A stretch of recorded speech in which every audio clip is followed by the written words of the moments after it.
दारुल-इफ्ता वल क़ज़ा ज़िला बाराबंकी के प्रोग्राम मसाइल शरइया में आज का सवाल है। साइल लिखते हैं कि बैतुल ख़ला में मिसवाक या मंजन वगैरह करना कैसा है? कोई अगर मंजन करता है तो क्या शरअन ये मना है?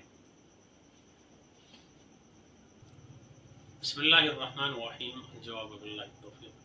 देखें, बैतुल ख़ला जो है ये एक नापसंदीदा सी जगह होती है। नज़ाफ़त वहाँ पर कम होती है और ना वहाँ कोई खाता है, ना पीता है और ना बात करता है। तो वहाँ जिस काम के लिए आप फ़ारिग़ होने गए, वो फ़ारिग़ हो।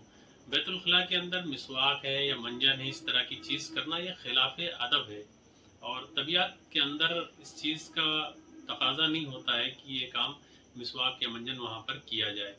अलबत्ता उम्दतुल फ़िक़्ह के अंदर ये है कि बैतुल ख़ला के अंदर जो है मिसवाक करना ये मकरूह है और ये कराहत जो है, कराहत तंज़ीही, इसको ख़िलाफ़े अदब चीज़ है, इससे बचना चाहिए। फ़क़त वल्लाहु तआला आलम बिस्सवाब।